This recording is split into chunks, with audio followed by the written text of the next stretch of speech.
Savitribai Phule trust में पिछले 4 रोज से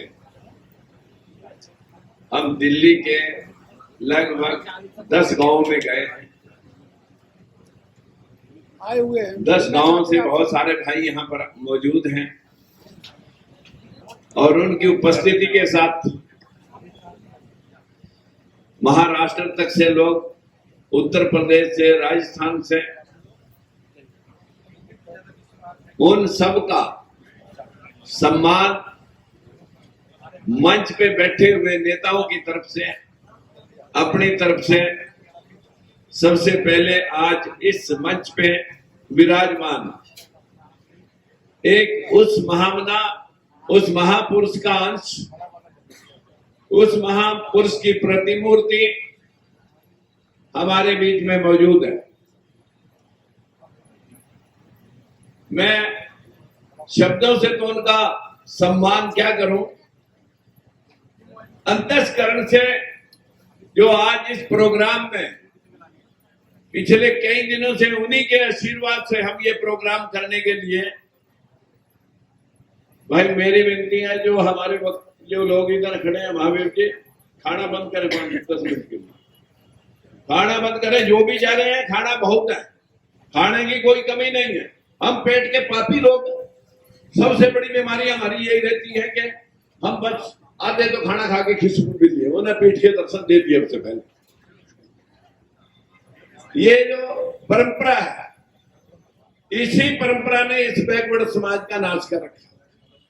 वो महापुरुष जिन्होंने अपना पूरा जीवन महात्मा ज्योतिराव फूले और बाबा साहब भीमराव अम्बेडकर ने पूरा जीवन लगा करके हम लोगों को जीने का इतिहास सिखाया, हम लोगों को जीने की राह बताई, लेकिन कहां हमने सीखा। जिन महापुरुषों ने आप लोगों को अपना पूरा जीवन इतिहास में एक ही ऐसा जोड़ा है जिसने पति और पत्नी दोनों ने समर्पित जीवन अपनी औलाद ना पैदा करके आप लोगों के लिए इतनी बड़ी company PPCC, Pune commercial construction company, जो टाटा बिरला से भी बड़ी, जिसकी टर्नओवर थी, सब कुछ आपके लिए नाम पर दाव पर लगा दिया। उन्हीं की प्रेरणा स्रोत बाबा साहब भीमराव अम्बेडकर, जिनके वंशज यहां पर बैठे हैं। मैं भाई का धन्यवाद करना चाहूंगा भीमराव यशवंतराव अम्बेडकर जी का, शब्दों से नहीं, दिल की गहराइयों से, कि आज उस अंश को हम पुनः आप लोगों को ये साबित करना चाहते हैं कि जो बाबा साहब लिखे गए थे वो 20वीं सदी अंधविश्वास किया और 21वीं सदी में बाबा साहब के शब्दों का स्वर्ण अक्षरों में लिखा हुआ है, स्वर्ण अक्षरों में लिखा हुआ है कि मेरा समाज जगेगा, अंधविश्वास छटेगा और हम राज्य के मालिक होंगे, जो गौतम बुद्ध अशोक सम्राट के समय थे। आज इस मंच पर विराजमान बहुत ही बड़े कर्णधार स्वामी प्रसाद मौर्य, हर रोज आप उनकी बाइट सुनते हैं, हर रोज स्वामी प्रसाद मौर्य जी की बाइट सुनने के साथ साथ आप उनके ऊपर होते हुए कटाक्ष भी देखते हैं। उन कटाक्षों की परवाह ना करते हुए, अपनी राजनीति की परवाह ना करते हुए, जो व्यक्ति संपूर्ण तौर पर आपके लिए समर्पित हो, मैं ऐसे भाई का धन्यवाद ही नहीं, उनका स्वागत नतमस्तक होकर करता हूं। हमारे बीच में सुमित्रतन भंते भाई, हमारे राकेश मौर्य जी, और इस सभा में भाई राजस्थान से आए गिरधारी लाल जी, हमारे राजेंद्र तंवर जी, राजपाल जी, और इस महफिल में निखाड़े साहब और सरजीत सिंह जी, जो बहुत कुछ भावनाएं लेकर के बैठे हुए हैं, लेकिन समय की प्रतिबद्धता है कि कितनी देर आपको बैठाएंगे।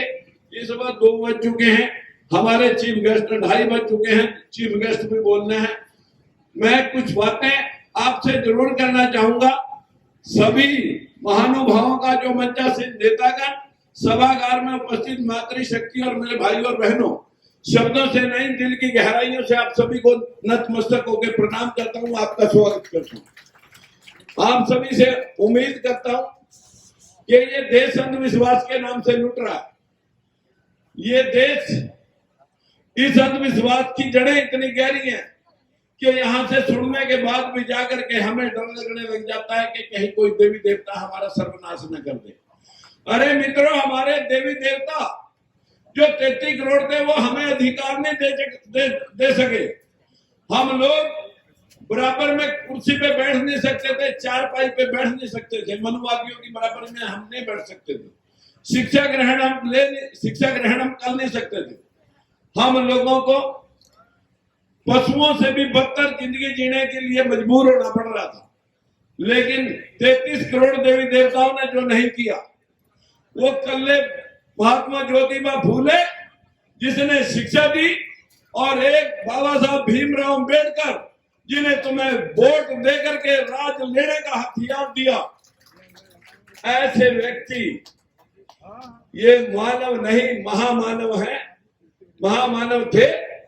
और मैं सभी साथियों से विनती करना चाहूंगा कि बहुत ये देश, जो गौतम बुद्ध ने इस दुनिया को संदेश दिया था कि चोरी, नशा, झूठ, अनैतिक व्यभिचार, बिना वजह हत्या, ये पंचशील, शील का मतलब पाबंदियां, किसी की दुकान सील होगी, मकान सील हो गया, सील का मतलब पाबंदी, 5 पाबंदियां, नशा, चोरी, झूठ, अनैतिक व्यभिचार, बिना वजह हत्या, इन बातों को मानकर बराबरी के लिए जो काम करे, साथियों, उस आदमी को महापुरुष जीते जी और मरने के पश्चात लोगों ने भगवान माना। चाहे कबीरदास है, रविदास है, गुरु नानक देव है, गुरु गोविंद सिंह है, गुरु तेग बहादुर है, ईसा मसीह है, सोक्रेटिस है, पैगंबर मोहम्मद साहब है, जितने भी महापुरुष हुए जिन्होंने मानवता के लिए काम किया, साथियों, उनको जाने के बाद दुनिया ने भगवान माना। लेकिन रहते रहते नहीं मानना। आज हमारे बाबा साहब हमारे बीच में भले ना हो, लेकिन उनकी प्रतिमूर्ति हमारे बीच में है। मेरी आपसे हाथ जोड़कर विनती है कि यदि आप चाहते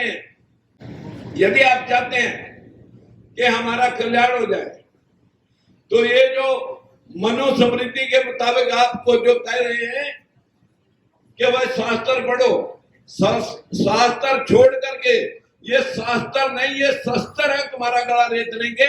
संविधान पढ़ दो, शास्त्रों को छोड़ दो। जिन शास्त्रों में तुम्हें स्वर्ग और नरक के सपने दिखाए जाते हैं, जिन तरक्की के रास्ते दिखाए जाते हैं। एक दिन मथुरा वृंदावन से 20-30 लोग मेरे पास आए इंटरव्यू लेने के लिए।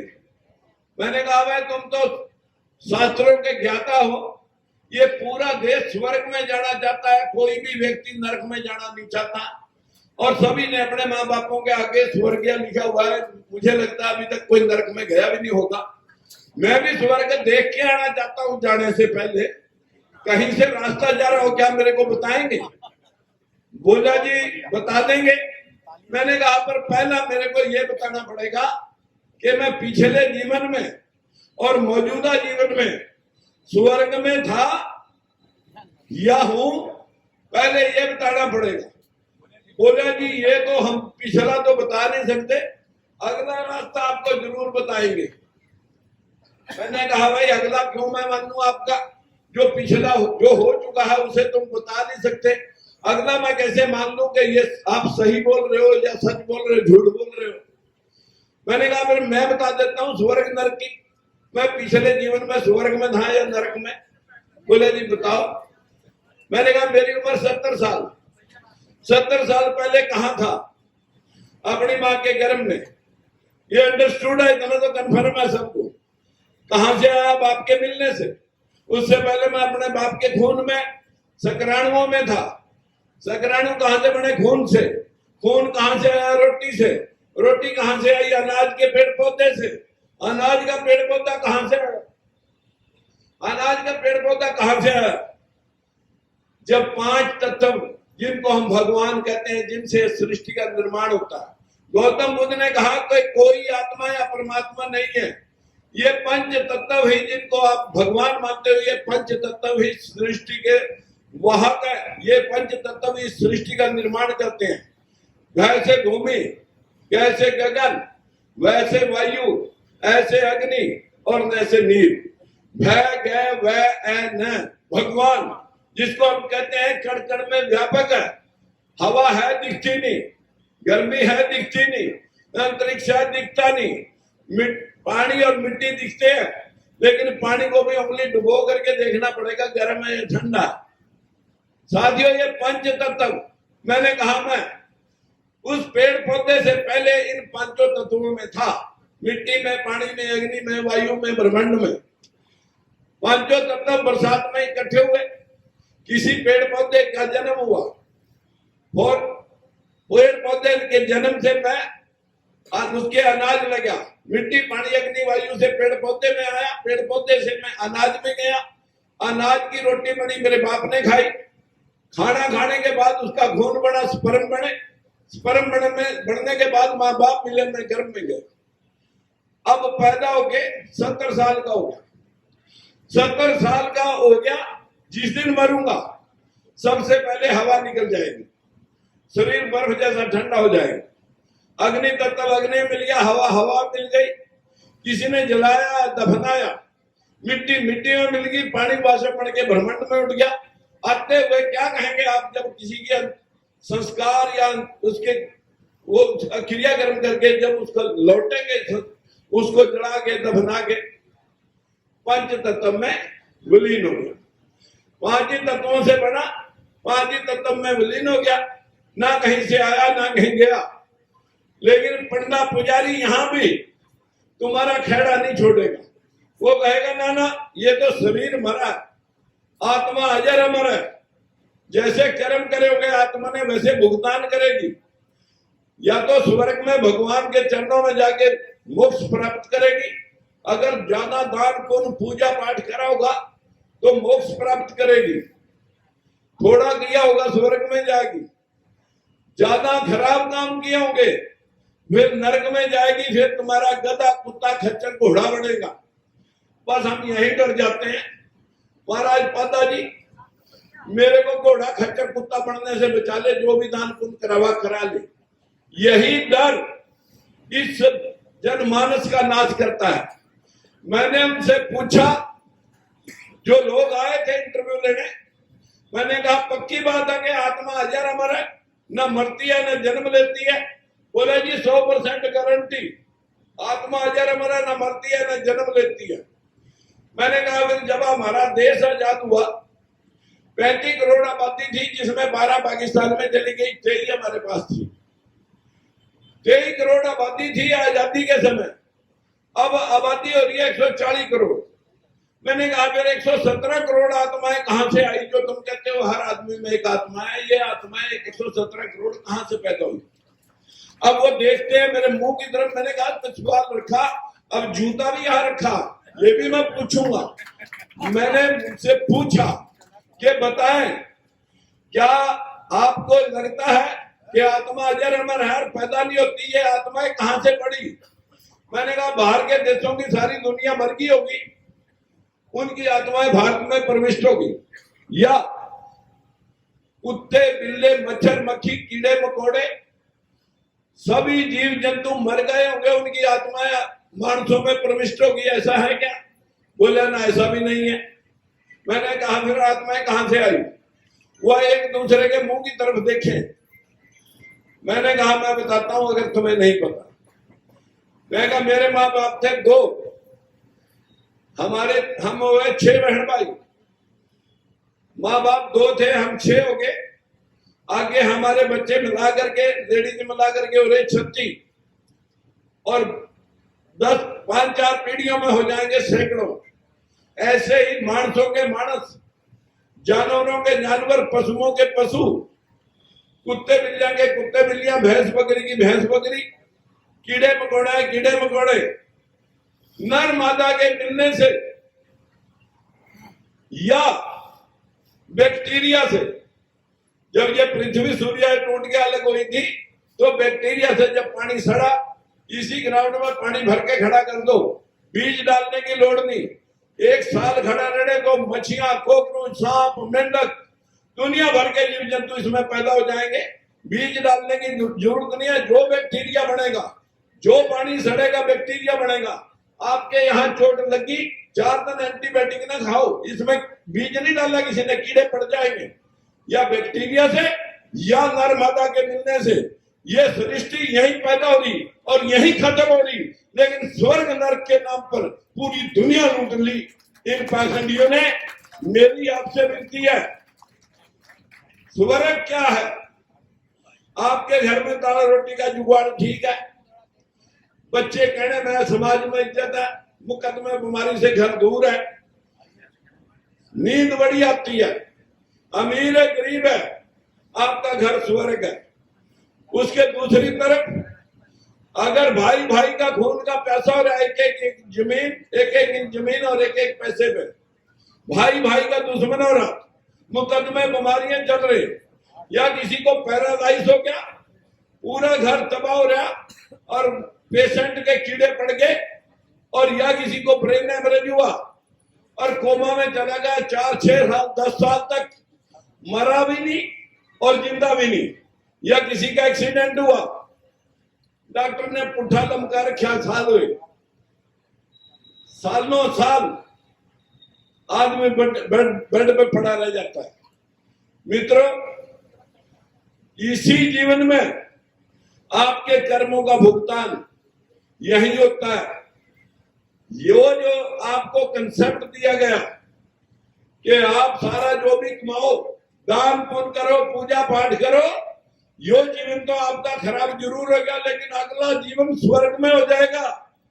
रहे आपके पास कोई ऐसी कला और विधि है दान पुण्य करने से, अगर कोई भला होना है तो फिर यही करके दिखाओ। अगला जीवन किसी ने देखा नहीं और ये जीवन तुम ठीक कर सकते नहीं। साथियों, आपका जीवन, इन बैकवर्डों का जीवन बाबा साहब ने, महात्मा ज्योतिबा फूले, माता सावित्रीबाई फूले ने 150 वर्ष पहले आज ही के दिन 1873 में सच्चा शोधक समाज की स्थापना की थी कि सत्य को साधो, सत्य की शोध करो कि क्या क्या सूर्य को निगला जा सकता है, जो 13 लाख किलोमीटर की जिसकी परिधि है, पृथ्वी से 109 गुना बड़ा है। अगर मुंह खुला होगा हनुमान का तो 13 लाख किलोमीटर का मुंह खुला होगा, और पृथ्वी से 109 गुना मुंह खोलना पड़ा होगा, तब सूर्य अंदर गया होगा। तो फिर पुल लाने की क्या लोड़ थी? 31 किलोमीटर तो सारा रामेश्वरम, जब सारी पृथ्वी 109 पृथ्वी अंदर आ सका तो हनुमान को पुल लगाने की क्या लोड़ पड़ी थी? मित्रों, इस देश के अंदर आदमी की गर्दन पे हाथी की गर्दन लग सकती है, यहाँ पर धरती में से बच्चे निकल सकते हैं, इस देश के अंदर कुसा से बच्चे बन सकते हैं, मैल से बच्चे बन सकते हैं, कान में बच्चे पैदा हो सकते हैं, मुंह से ब्राह्मण पैदा हो सकता है, भुजाओं से क्षत्रिय, नाभि से वैश्य और पैरों से तुम पैदा हो सकते हैं। साथियों, कहां कहां गर्भ ठहरता है? आप पैरों से पैदा हुए इसलिए पैरों में लूटते फिर रहे हैं। अरे कभी सिर के ताज अशोक सम्राट चंद्रगुप्त मौर्य की संतान हो तुम, लेकिन पैरों में लूटते फिर रहे हैं। मेरी आप सबों से हाथ जोड़ के विनती है, उस इतिहास को मिटाने के लिए ये मनुवादी व्यवस्था, उस इतिहास को मिटाने के लिए मनुवादी व्यवस्था जो 2500 साल पहले गौतम बुद्ध ने इस दुनिया को संदेश दिया था, पूरा एशिया द्वीप जिसमें 16 गणराज्य थे, सभी बौद्धिस्ट हो गए, जिनको जोड़ करके धनानंद को परास्त करके चंद्रगुप्त मौर्य ने अखंड भारत का निर्माण किया, बिंदुसार ने विस्तार दिया, अशोक सम्राट ने उसे पूरे एशिया द्वीप के, जिसके आज 24 मुल्क हैं, पूरे एशिया द्वीप में फैला दिया और 84,000 स्तूप बनाए।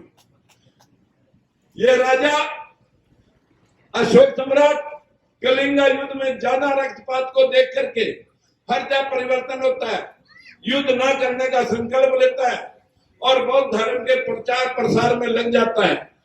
साथियों, उसके बाद जो 7 राजा और हुए उस वंश के, सुकृति, शाली, सुखदेव, वर्मन, रघुवंशन, ये जो आखिरी राजा बृहद्रथ मौर्य, उसके दरबार में एक पुष्यमित्र शुंग, जिसकी हिस्ट्री आपके मोबाइल पे पड़ी है, पढ़े, मौर्य साम्राज्य को खत्म करके कि मैं इन 10 दुष्ट राजाओं का खात्मा करने के अवतार लिया हूं, मैं यहां अवतार लिया हूं। और अपनी लड़की की शादी बृहद्रथ मौर्य के साथ करके सेनापति का पद लेता है, सेना अपनी भर लेता है और राजा का कत्ल कर देता है। डर लगता है कि यहाँ मौर्य मेरा कत्ल न कर दे।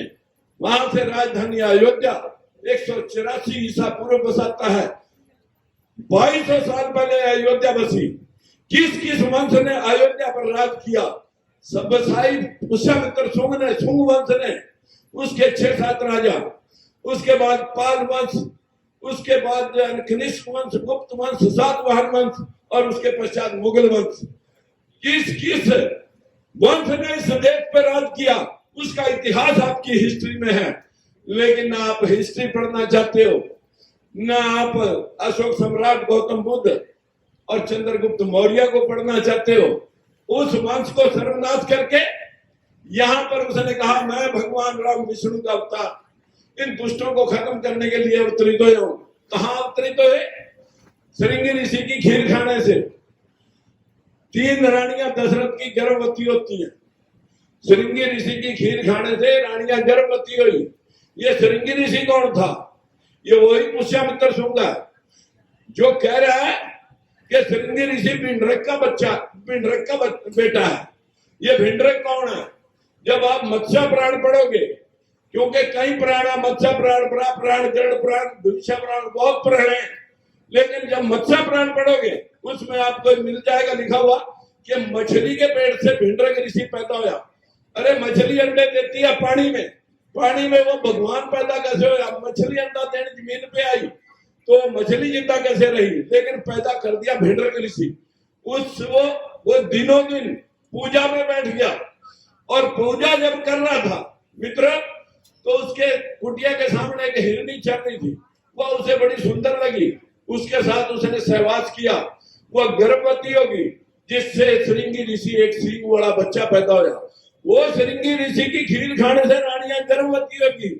जो लोग 21वीं सदी में इन शास्त्रों को पढ़ करके मत्था फटवा रहे हैं, जो लोग आज भी पत्थर ढो रहे हैं, उन लोगों का हाल 100 में 85 वोट होने के बाद तभी तो मेरे बरखुरदारों ये आपका हाल है। अन्यथा आपका हाल अशोक सम्राट को पढ़ते, चंद्रगुप्त मौर्य को पढ़ते तो आपका हाल राजशाही का होता। आरक्षण वो मांगते जो 15% है, तुम देने वाले होते। आज तुम आरक्षण की दुहाई देते फिरते हैं और देने वाले वो 15% बन रहे हैं। मैं ज्यादा कुछ ना कह करके आपसे इतनी गिनती करना चाहूंगा। अपने महापुरुषों की गुलामगिरी पढ़ ले, और ज्यादा नहीं तो सत्याशोधक समाज को पढ़ ले। आप सभी इन भावनाओं में बह रहे हो कि बीए पास, एमए पास करने के बाद नौकरी नहीं मिली, बच्चे का रिश्ता भी नहीं हो रहा। शायद देवी देवता पूजने से, लक्ष्मी पूजने से धन मिल जा, सरस्वती पूजने से ज्ञान मिल जा, दुर्गा पूजने से शक्ति मिल जा। तो सारी शक्ति, धन और ज्ञान भारत में नहीं बैकवर्डों के पास होना चाहिए था। America, England, Canada, Australia, German, Japan, Dubai, Singapore, Malaysia, इनके पास फूटी कौड़ी नहीं होनी चाहिए थी, क्योंकि सारे देवता और देवियां हमारे पास थे। लेकिन हम कंगाल कैसे हो गए मित्रों? ये तो शुक्र है, ये शुक्र है कि सारी देवियां इन्होंने भारत में बनाई। नहीं तो हमारी औरतें कहा करती कनाडा वाली देवी पे जाना, अब का ऑस्ट्रेलिया वाली देवी पे जाना। मैं एक दिन करवा चौथ पे घर चला गया, 3-4 दिन पिछले साल की बात है, अभी भी करवा चौथ आने वाला है। जब मैं घर गया तो मैंने घर वालों से कहा कि आज करवा चौथ है, आपने चक्रवा पढ़ने की लोड़ नहीं, भुजबल साहब ने मीटिंग बुला रखी थी, मैं बम्बई चला गया, वापस जब चंडीगढ़ उतरा शाम को घर गया तो सारी औरतें नए नए दुसाले ओढ़ करके घर पे इकट्ठी हो रही। मैंने कहा भाई 10:15 बज गए, आपकी पूजा अर्चना होगी? बोले जी हाँ होगी। मैंने कहा फिर आज का व्रत तो पति की शक्ल देख के खुलना ना, तुम्हारे पति कहाँ है? बोले जी वो तो अभी आए नहीं। मैंने कहा फिर कैसे खोल दी आपने, व्रत कैसे खोल दिया? बोले जी बस चांद को देख के खोल दिया। मैंने कहा चांद को पति मान लिया? बोले जी यूं ही समझ लो, चांद को पति मान लिया यूं ही समझ लो।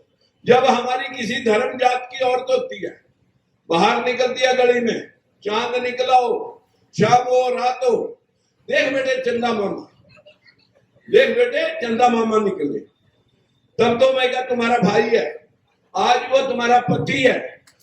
और तुमने पीएचडी करने के